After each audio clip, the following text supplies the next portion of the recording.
जहां एक तरफ 250 रन बनाने के बावजूद भी कोई टीम हार जाती है, तो वहीं पे दिल्ली की टीम सिर्फ 153 रन बना करके प्लेऑफ में जाने का ख्वाब देखती है।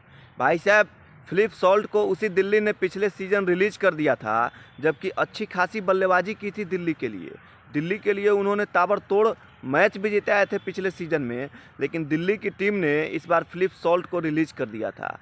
लेकिन उसी फिलिप सॉल्ट ने कल केकेआर के तरफ से खेलते हुए उसी दिल्ली को जमकर रेल दिया।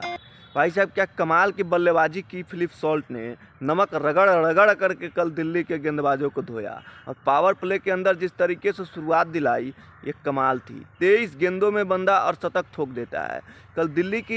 कल दिल्ली और केकेआर के बीच में जो महामुकाबला खेला गया था, उसमें दिल्ली की टीम ने पहले बल्लेबाजी करते हुए 153 रन बनाए थे, लेकिन जब जवाब में उतरी केकेआर की टीम ने, उस लक्ष्य को बड़ी आसानी से 17वें ओवर में ही प्राप्त कर लेती है। क्योंकि भाई साहब, 153 रन जब बोर्ड पर लगे थे, उसको देख करके ही लग गया था कि भैया केकेआर की टीम बड़ी आसानी से जीत जाएगी, और हुआ भी ऐसा ही।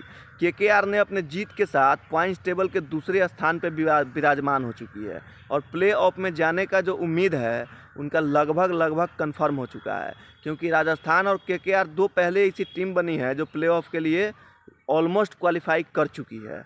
क्योंकि भाई साहब, कल दिल्ली अगर जीत करके जाती तो दिल्ली दूसरे स्थान पर पहुंचती।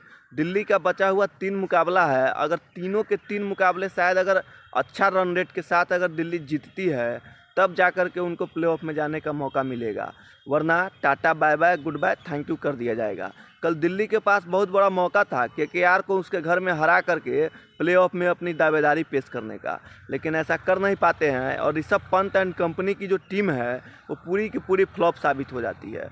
रन बनाने में कामयाब नहीं हो पाते हैं, शुरुआत में ही धड़ाधड़ विकेट ही गंवा देते हैं। ऋषभ पंत के पास बहुत अच्छा मौका था एक लंबी पारी खेलने का, शायद उस मौका का फ़ायदा वो भी नहीं उठा पाते हैं।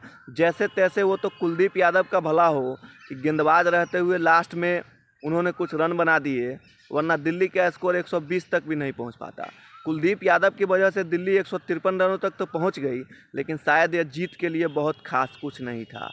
जब केकेआर की टीम उस 153 का पीछा करने के लिए उतरती है, तो लगता है भैया ये 10 ओवर में ही ख़त्म हो जाएगा, लेकिन जैसे तैसे करके उस मैच को दिल्ली 16वें ओवर तक लेकर के जाती है, लेकिन 17वें ओवर में केकेआर की टीम उस मैच को जीत लेता है। तो भाई साहब, केकेआर के लिए बहुत बड़ी जीत है। जिस तरीके से केकेआर ने लगातार 2 मुकाबले हारे थे, पहले उनको राजस्थान रॉयल्स ने हराया था, और पंजाब ने तो उनके घर में घुसकर 261 रनों के जो लक्ष्य थे उसको पीछा कर दिया था। तो केकेआर के लिए बड़ा सदमा था, क्योंकि 2 लगातार मुकाबले उन्होंने हार चुके थे। लेकिन कल तीसरा मुकाबला दिल्ली के सामने था, जहां करो या मरो का जो मुकाबला होता है वो साबित होने वाला था। तो कल केकेआर के पक्ष में वो मुकाबला गया, और दिल्ली अगर जीतती केकेआर के सामने तो दिल्ली प्लेऑफ के रेस में बड़ी तेज़ी से भागती, लेकिन ऐसा हो नहीं पाता है, और केकेआर दूसरी स्थान पर विराजमान हो चुकी है।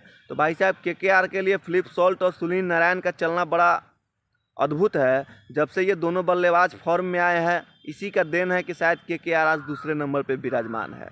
लेकिन देखना होगा कि क्या आने वाले समय में दिल्ली अपना तीनों मुकाबला अच्छी तरीके से जीत पाती है या प्लेऑफ से बाहर हो जाती है। ये तो समय बताएगा, लेकिन फ़िलहाल केकेआर के लिए आप क्या सोचते हैं ज़रूर बताइएगा। धन्यवाद।